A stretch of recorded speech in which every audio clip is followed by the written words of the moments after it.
The morning sun filtered through the blinds, painting stripes of gold across the kitchen counter.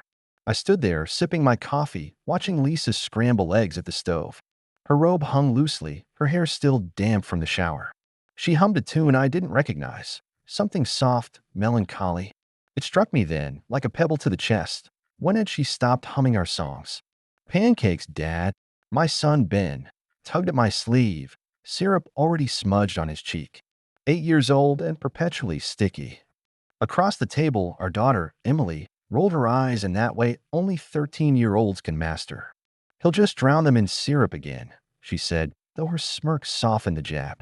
Lisa set the plate down without looking at me. Late meeting tonight, she said, her voice casual, rehearsed. Don't wait up. I nodded, the lie settling between us like fog. Her late meetings had become weekly occurrences, always on Thursdays. Thursdays used to be our night. Takeout, bad reality TV, her feet in my lap. Now they were just empty. Later, as I tied my tie in the bedroom mirror, I caught her reflection behind me. She was texting, thumbs flying, a faint smile playing on her lips. The kind of smile I hadn't seen aimed at me in months. Mark still coming for poker Saturday? I asked too casually. Her thumb hovered. A beat too long. Think so, she said. Why? No reason. But there was. Mark had been my college roommate, the best man at our wedding. These days he'd drop by when Lisa was alone, help her fix the sink or move furniture. Last week, I come home early to find his BMW in the driveway. They'd been sitting at the kitchen island, shoulders nearly touching. When the room fell silent at my entrance, I joked, am I interrupting a seance? Lisa's laugh had been high and brittle. Just brainstorming work stuff. Mark didn't meet my eyes. Now, driving to work, I replayed it all. The text she angled away from me, the new perfume, the way she'd started sleeping facing the wall. My gut churned, equal parts fear and fury. You're being paranoid, I told myself. This is Lisa. You're Lisa. But that night, as she slept, I did something I never thought I'd do. I opened her phone. The glow lit up our darkened bedroom. Her password, our anniversary date, unchanged, felt like a punch. The texts with Mark blinked up at me, innocent at first. Lisa, can't talk now. Mark, when? Lisa, tomorrow. Usual place. Further up, the veil fell. Mark, this is killing me. Lisa, I know. But we have to be careful. Mark, what about John? A car passed outside, headlights sweeping across the ceiling. I read the words again and again until they lost meaning, until my hands stopped shaking. In the bathroom, I splashed water on my face. The man in the mirror looked older, the lines around his eyes deeper. What now? Scream? Confront her? Burn it all down? But then I heard Emily's laugh drift down the hall, a sleepover giggle fit, and Ben's muffled plea for just one more story. My knees hit the tile. This wasn't just about me anymore. By dawn, I had a plan. The next morning, I woke before dawn, the taste of bile still sharp in my throat. Lisa slept curled on her side, one hand tucked under her cheek like a child. For a wild moment, I considered shaking her awake, demanding answers. How long? Why him? Was any of it real? But then I pictured Emily's face if she heard us screaming. Ben's small hands clapped over his ears. So I did what I'd always done, swallow the chaos and brewed coffee. At work, I stared at blueprints for a new dental office, lines blurring into rivers. My partner, Carl, frowned over my shoulder. You're spacing the exam rooms like a maze, John. Patients aren't lab rats, right? I muttered, erasing a wall. Unlike some people. That night, I bought a burner phone from a gas station. The clerk eyed me, middle-aged guy in a wrinkled button-down, buying contraband at 9 p.m., but said nothing. In the parking lot, I texted a PI recommended by a divorced client. Me, can you meet tomorrow? Sam Riggs, 7 a.m. Waffle House off Route 9. Brain cash. The diner smelled of grease and maple syrup. Sam slid into the booth, a bear of a man with a handlebar mustache and eyes that missed nothing. Let's see it, he said, dunking a waffle in coffee. I handed him Lisa's phone records, printed at the office after everyone left. His brows lifted. Husband's doing legwork. Brave. Just tell me what you find. He pocketed the papers. $2,000, non-refundable. And a word of advice. He leaned in, syrup glinting on his beard. Don't do anything stupid. Kids need their dad out of jail. Guilt became my shadow. At Emily's soccer game, I filmed her goal while secretly recording Lisa texting in the stands. At Ben's parent-teacher conference, I nodded as Mrs. Robbins praised his creativity, all while memorizing timestamps of Lisa's late meetings. The worst part? Pretending to love her. One night, she emerged from the shower in that black lace nightgown I'd bought her last anniversary. Her skin glowed, steam curling off her shoulders. For a heartbeat, I thought maybe I'm wrong and reached for her. She flinched. Not a jerk away, not a laugh, full-body recoil like I'd brandished a knife.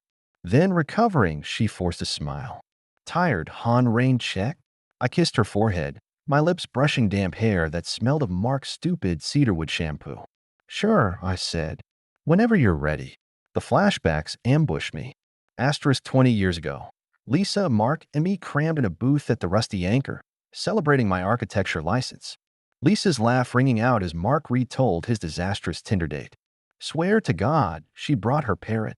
Later, Lisa whispered in my ear, he's jealous, nodding at Mark nursing his beer. Thinks you'll forget him now that you're a fancy professional. Never, I'd said, clinking Mark's glass.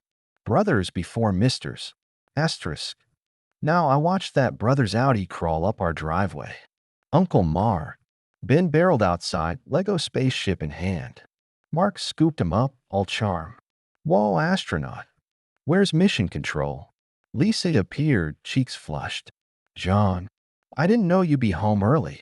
Client canceled. I kept my voice light, even as Mark avoided my gaze. Hey, since you're here, help me haul the patio furniture. Winter's coming.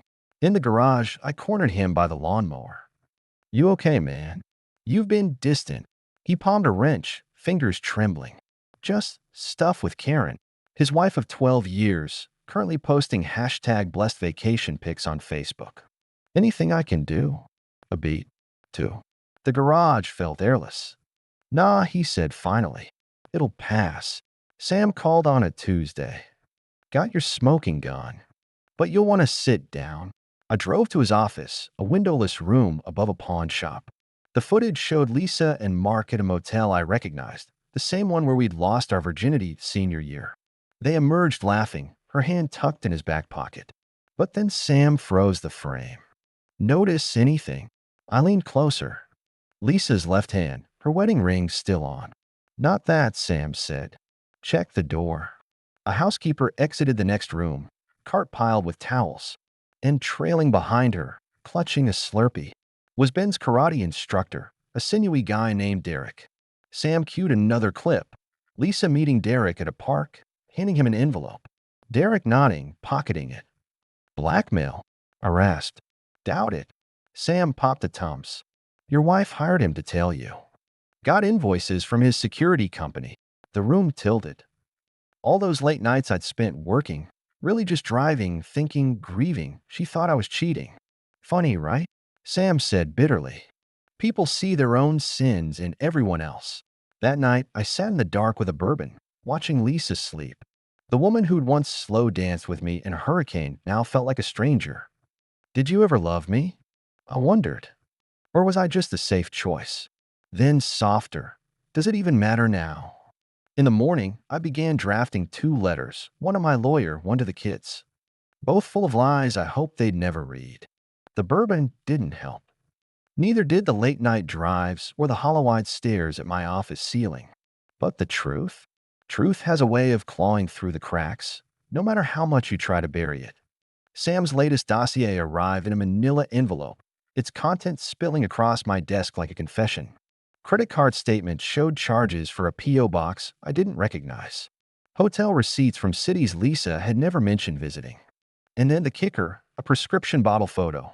Zoloft, filled under her maiden name, Lisa Carter, dated 2 months before our wedding. She'd been on antidepressants since 2009. 9 years. 9 years of I'm fine and just tired, and it's hormonal. 9 years of me believing her. The memory hit like shrapnel. Our engagement party, Lisa white-knuckling the champagne flute, laughing too loud at my uncle's racist joke. Later, in a bathroom, I found her slumped against the tiles, mascara rivers down her cheeks. I don't deserve you, she'd whispered. I'd kissed her forehead, chalked it up to cold feet. Now I traced the date on the pill bottle, June 15th, 2010, and wondered how many other lies I'd kissed away. Karen called at midnight. John. Her voice crackled, thin and frayed. We need to talk. We met at a 24-hour diner, the kind of place where the coffee tastes like burnt rubber and the waitresses call you honey. Karen looked hollowed out, her blonde hair greasy, wedding band missing. Mark's draining our accounts, she said, stirring creamer into oblivion. Hired some shark lawyer from Miami. I'm sorry, I said and meant it. Her spoon clinked against the mug. You think this is about love? Mark doesn't love her. He's just bored. A trucker 2 booths over laughed too loud. Then why? She met my eyes for the first time. Remember sophomore year? When you beat him out for that internship. He said he didn't care. He never said that. She pushed a thumb drive across the table. He's been keeping score a long time, John. The files were worse than I imagined. Photoshopped screenshots of me with a redhead at a bar, my cousin Sarah, taken at her damn bachelorette, fake emails to a Misty arranging hookups, even a doctored STD test. He's framing you as the cheater, Sam growled later, zooming in on a pixelated date stamp. Classic Darvo, deny, attack, reverse victim, and offender. I stared at Lisa's face in a surveillance still, smiling up at Mark in some dive bar. She's in on it? Doubt it. These forgeries are amateur hour.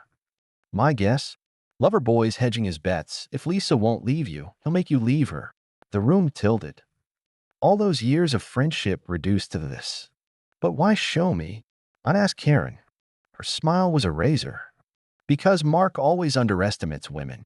Lisa's hand shook at dinner that night. You're quiet, she said, pushing peas around Ben's plate. Long day. I passed to the wine, watching her refill her glass twice. Everything okay? Just work stress. Work stress. The same excuse she'd used when she forgot Emily's birthday last year. The same vacant tone she'd had after her mom died. I almost told her then. Almost spilled the whole ugly truth across the meatloaf. But Emily shuffled in, eyes glued to her phone. Dad, can I get TikTok? Everyone has it. Lisa opened her mouth to say no, probably, but I cut in. Sure. We'll set parental controls. Her head snapped up. Since when you say yes? Her eyes screamed. Since I realized how few yes I had left to give. The garage confrontation happened on a Thursday, their night.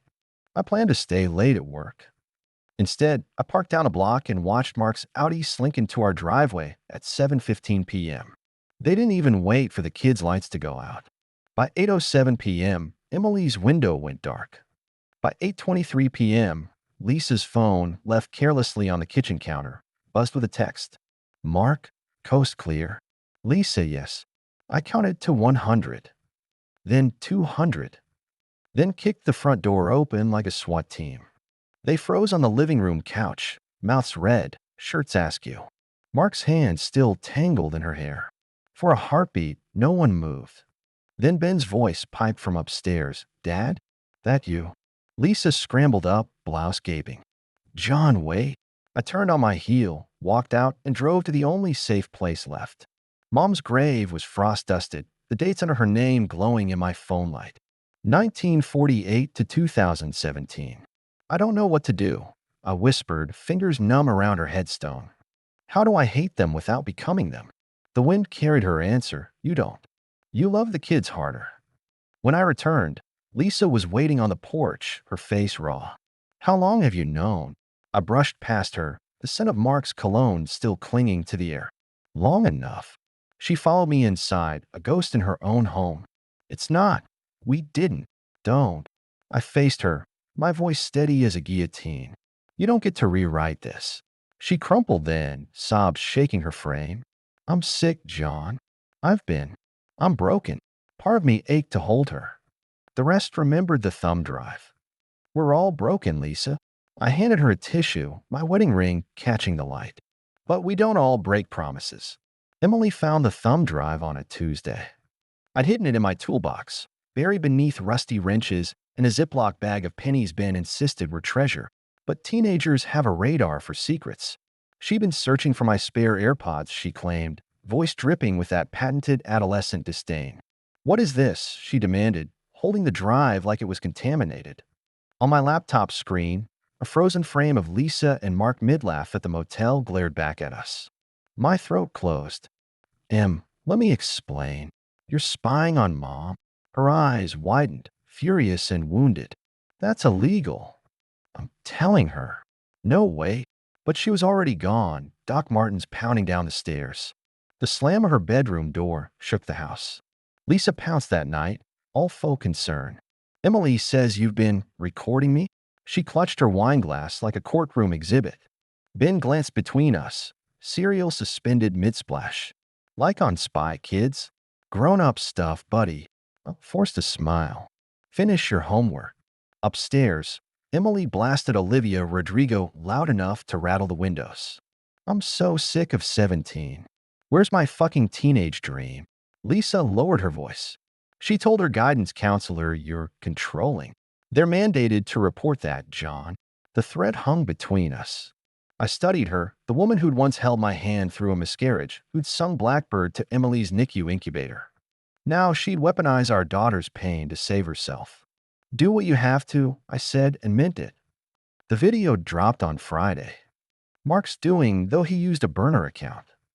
Grainy footage of me arguing with Derek in the karate studio parking lot, except he'd edited out the audio where I said, stay away from my family. Now it looked like I was threatening him. By noon, my firm's inbox flooded with, how could you?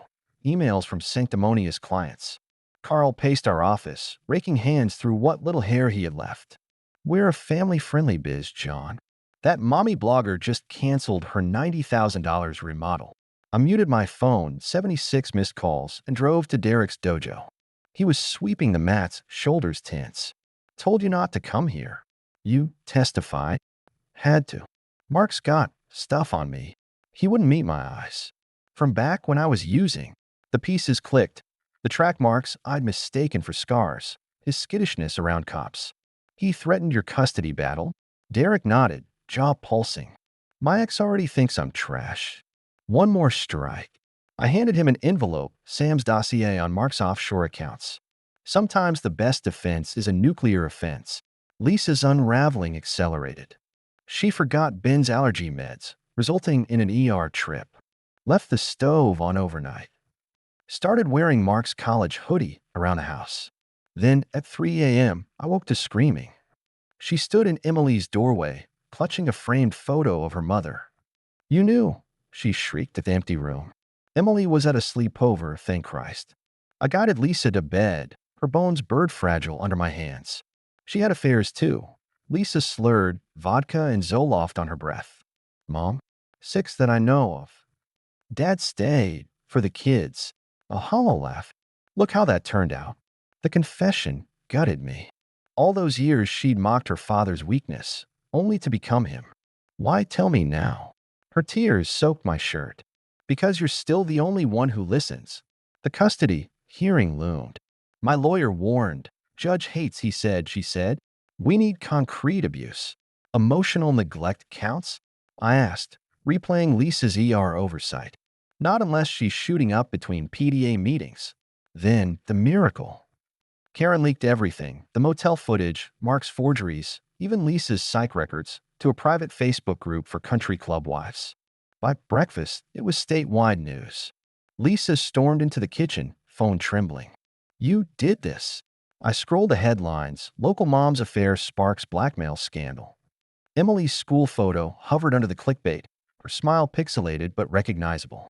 No, I said sickened. But I know who did. Mark's text buzzed as if summoned. Unknown hashtag you win. But she'll always love me more. I blocked him, then hugged a confused Ben too tight. His peanut butter breath warmed my neck. Dad, you're squishing me. Sorry, buddy. Not sorry, I thought, watching Lisa vomit into the sink. Never sorry. The courtroom smelled of lemon polish and regret. Lisa sat across the aisle, her lawyer murmuring in her ear as she picked at a hangnail, raw and bleeding. Emily slouched beside me, AirPods in, blasting music loud enough to leak tinny shrieks into the air. I hope you know I'll never forget you. Judge Wynn peered over her glasses, a hawk eyeing wounded prey.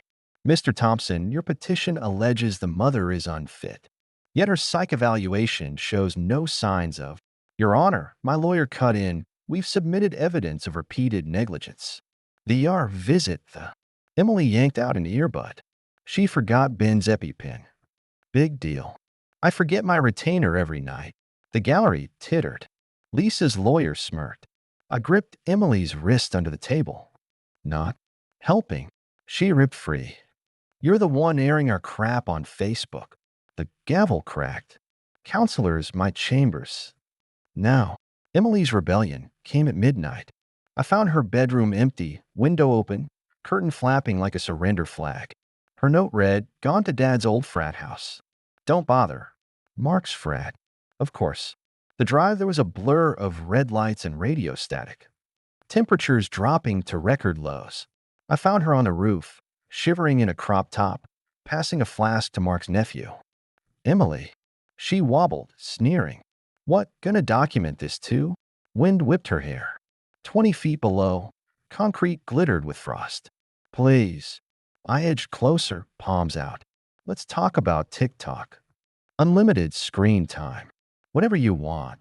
I want Mom. Her voice cracked. I want before. The nephew lunged, drunk and chivalrous. Emily teetered. I caught her wrist an inch from the edge.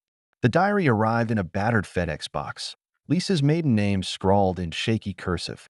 Inside a note, found this in Mom's attic. Burn it if you want. Aunt Carol. Lisa's mother, Gloria, wrote in looping script. June 2nd, 1987.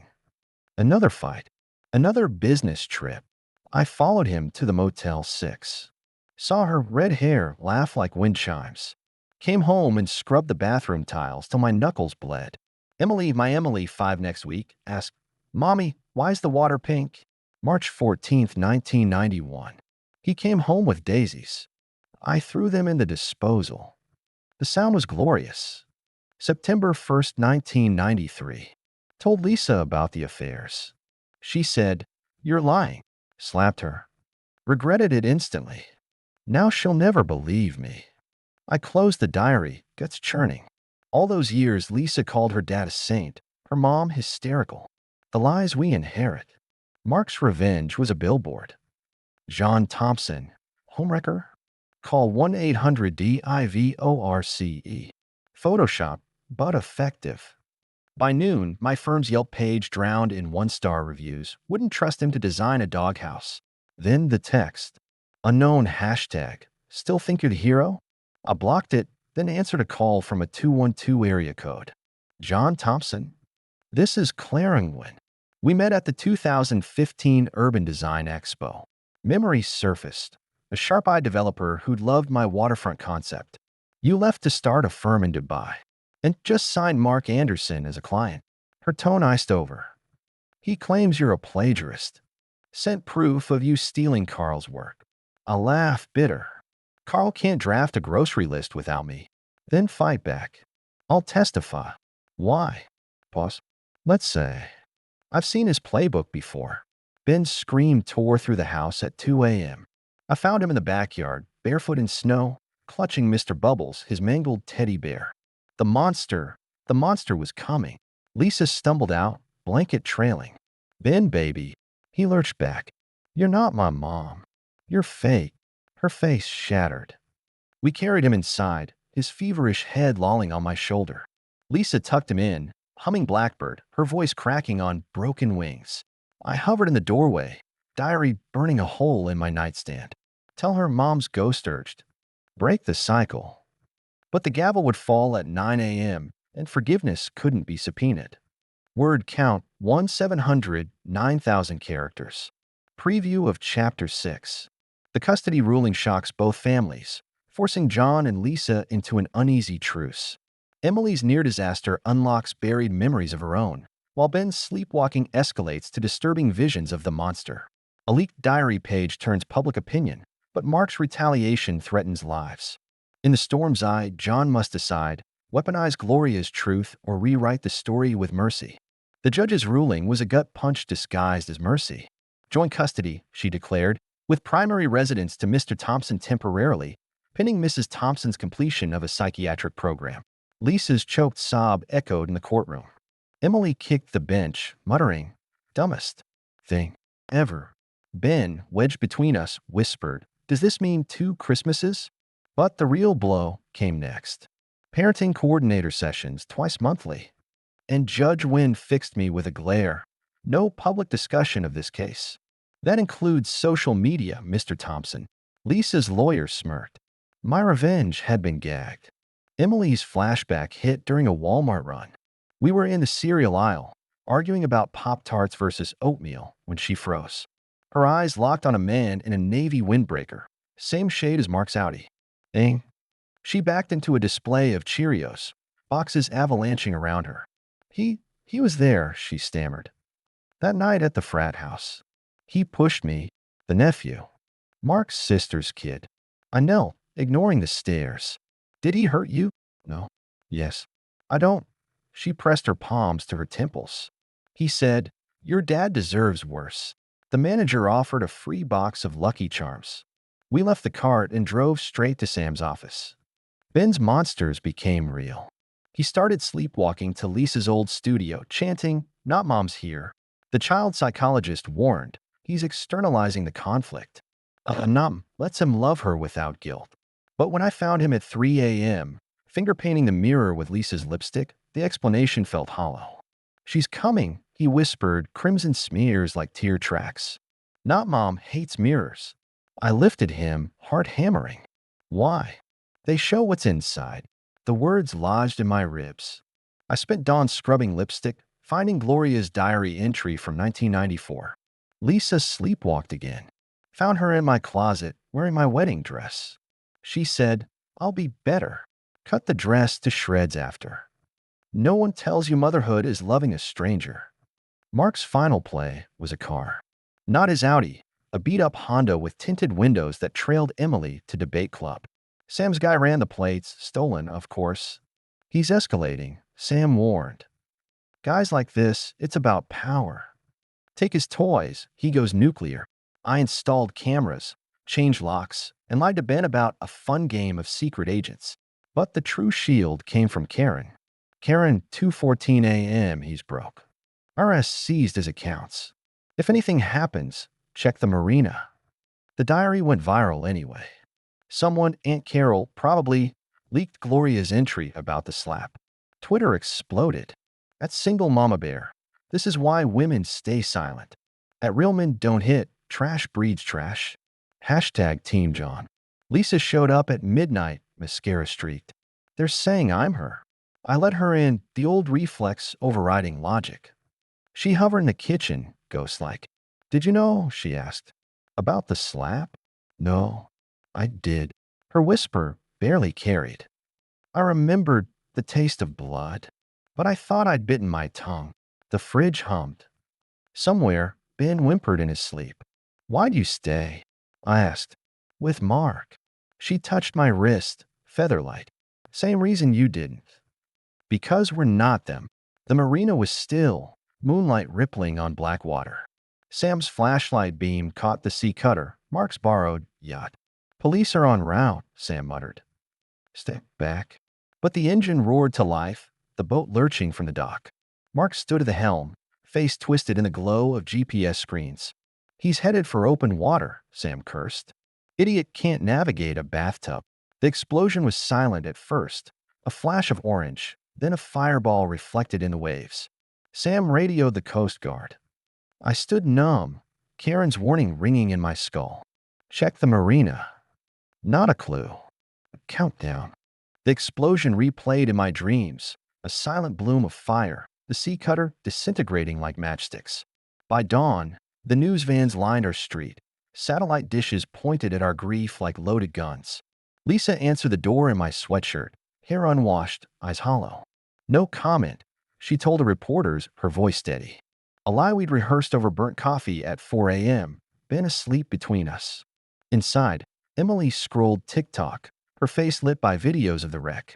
"Trending at number 3, she said tonelessly. Hashtag Boomer Revenge. Real creative." I pried her phone away. "They don't get to define us." Too late. She nodded at the window, where a drone buzzed like an angry hornet. "We're already memes." Ben's nightmares turned prophetic. He drew stick figures in crayon, a burning boat, a floating man with X's for eyes. Not Mom says he's angry, he whispered, pressing the drawing to my chest. Says he's coming back.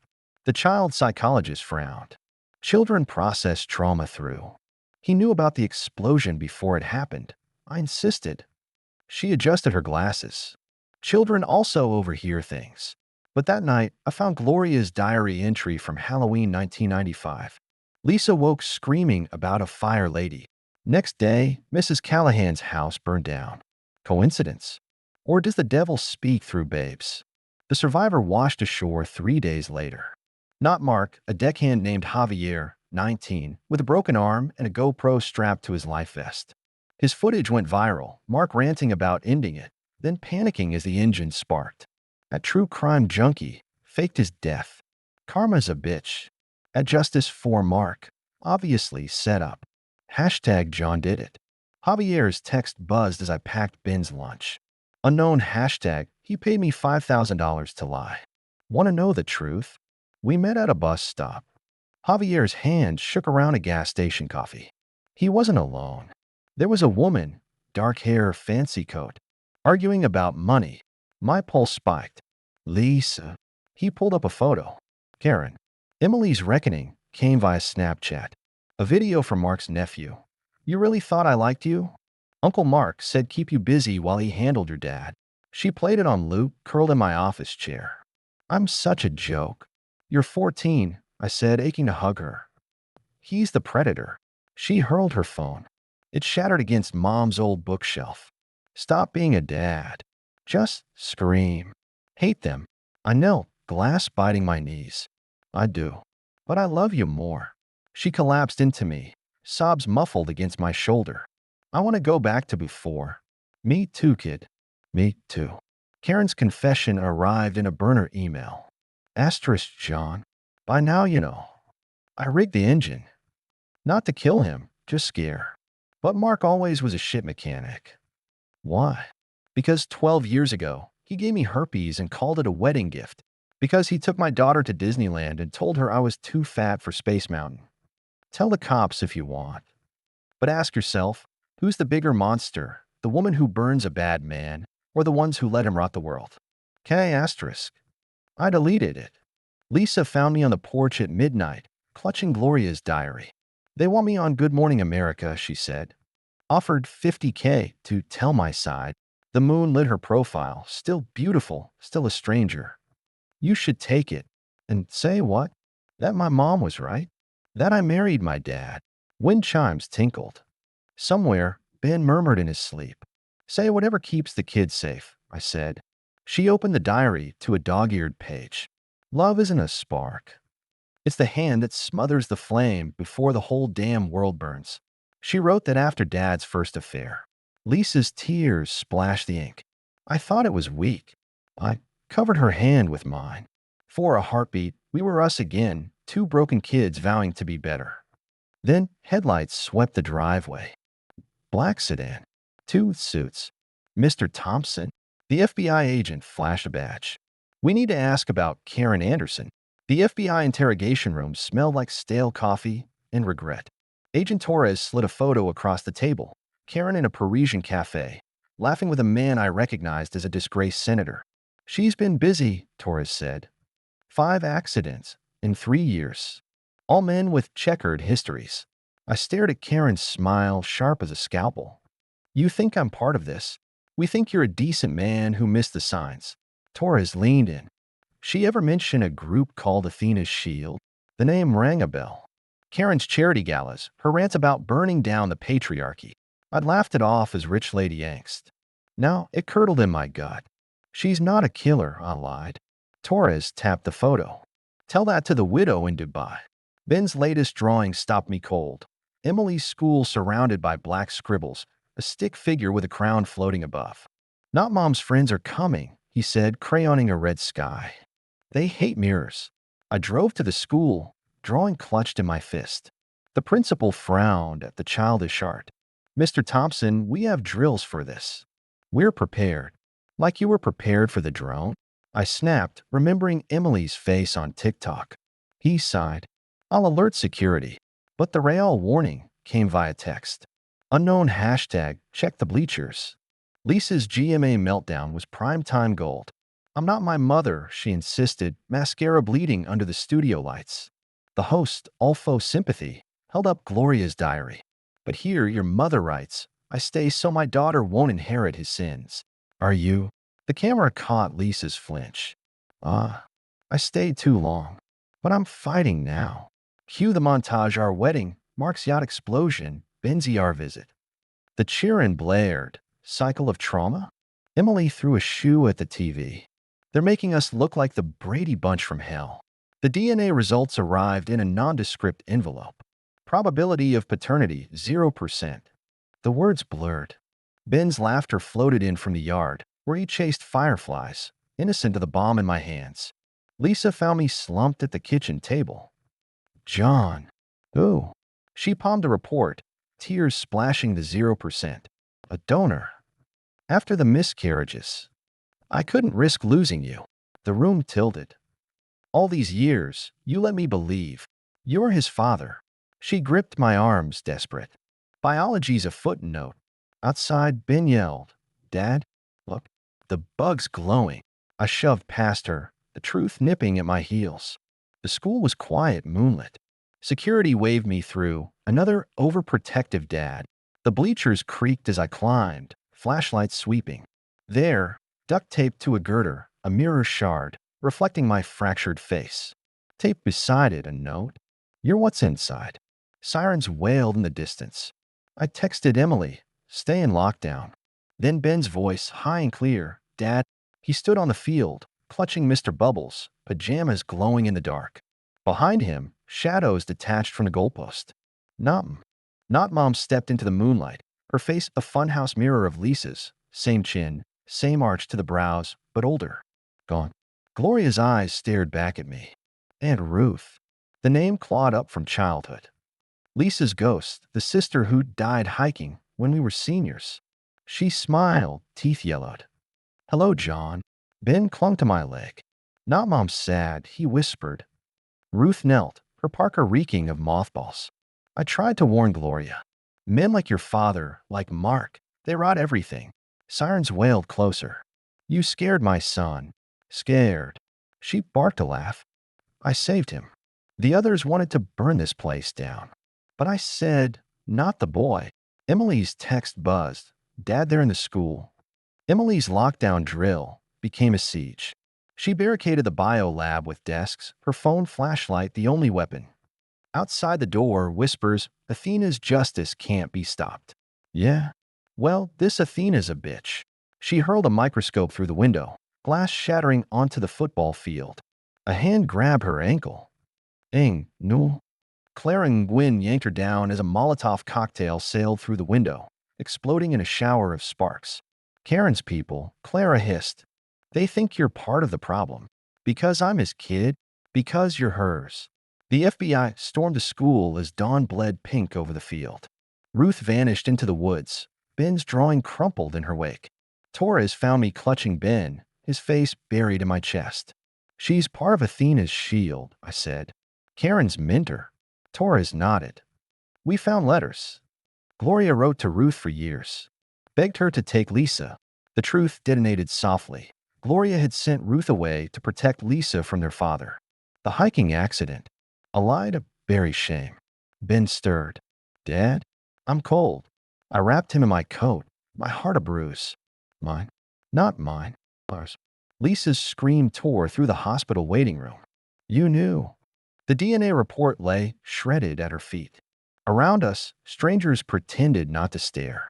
I was going to tell you, she sobbed. After the first miscarriage, the doctor said, I couldn't risk losing you two. Emily slouched against a vending machine, eyes hollow. So Ben's like test tube baby? He's your brother, Lisa snapped. No, Emily pointed at me. He's Dad's. Ben's whimper cut through the chaos. He stood in the doorway, clutching a get well bear from the gift shop. Am I going away? I scooped him up, cheek against his curls. Never. Karen's extradition hearing played on the waiting room TV. She winked at the camera, chains clinking as she mouthed, Burn it down. Clara appeared, bandaged but alive. The marina, it wasn't just Mark. Karen's group wanted the boat insurance to fund more operations. And Emily, collateral. She handed me a USB. Security footage. For when you're ready, I pocketed it, watching Lisa rock Ben to sleep. Ready for what? The truth? The lie? The life after? That night, I burned Gloria's diary. Not in fury, in ritual. Page by page, her words curled to ash in the fire pit. Lisa watched from the porch, silent. You should have told me, I said. You'd have left. Never. The last ember died. Somewhere, Ben laughed in his sleep. Lisa touched my hand. What now? I laced my fingers with hers, the old calluses still familiar. We rebuild. Better. 1 year later.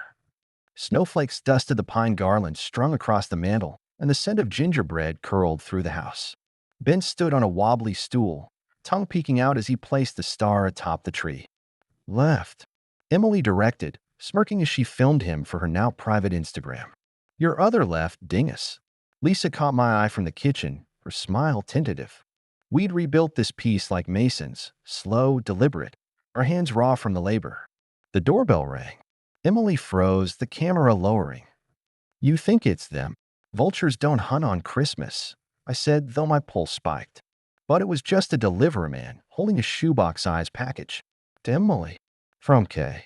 We gathered around the fire, the box between us like a live wire. Toss it, Lisa urged, knuckles white around her cocoa. Emily hesitated, then ripped it open. Inside, a charred GoPro, a manila envelope, and a note in Karen's looping script. Kid, footage of Mark admitting he targeted you. Proof I owed your dad. Use it or burn it.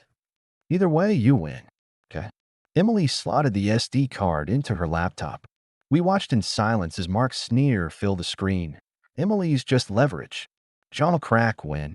She ejected the card, dropped it into the fire. We already won. The viral hit at midnight. At True Crime Deep Dive, breaking Gloria Carter's lost interview. I stayed so my daughter could fly. There she was, 1978 Gloria, fierce and 30, on a local talk show. Abuse isn't a choice. Leaving isn't a victory. Sometimes survival's the only justice. Lisa wept quietly as the clip looped. For once, the comments were kind. She was a warrior. This changes everything. Ruth's letter arrived with the dawn. Lisa, asterisk your mother asked me to vanish so you'd never know the man she married. I failed her. But seeing you fight for your kids, maybe our pain wasn't wasted. Burn bright, niece. Aunt Ruth.